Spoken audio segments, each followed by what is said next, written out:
Apa iki saktenane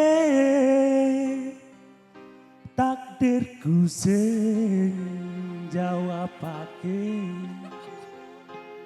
sliramu beda ati beda lambe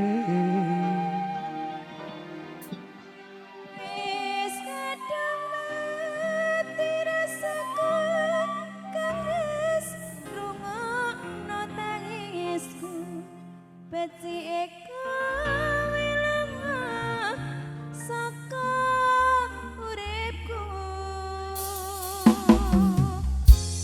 Besar kangge lintang ning angkasa kowe tega gawe lara marang tresno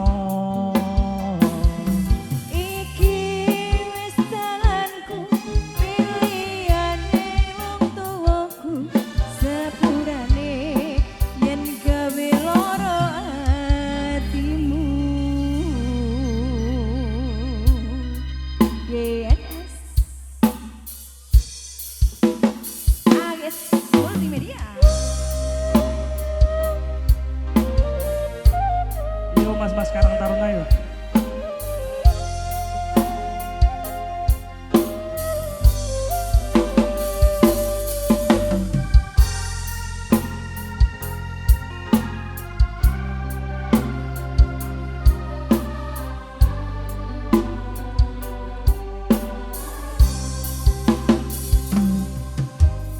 Gene opo sifatmu saiki wis beda kowe ninggalke aku mendingke wong liya apa rasa tresnamu saiki wis beda kaya lumut ing pinggir segara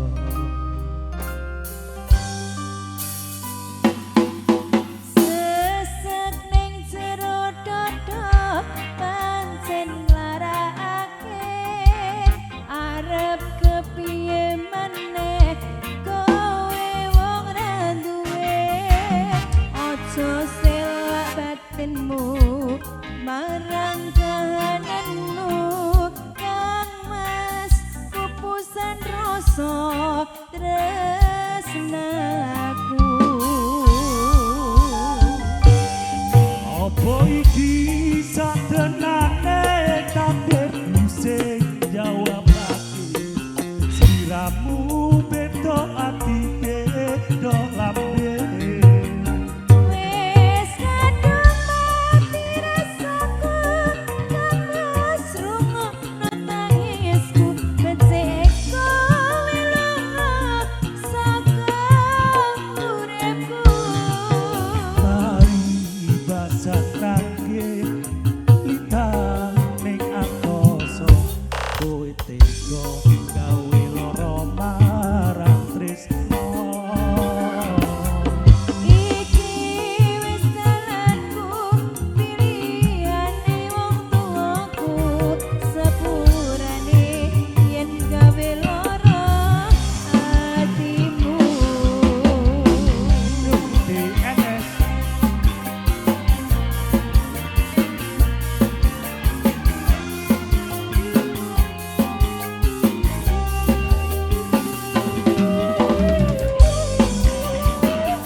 kasih Mas Heru. Selain Mas Heru mungkin teman-teman Karang Taruna Jawa ya.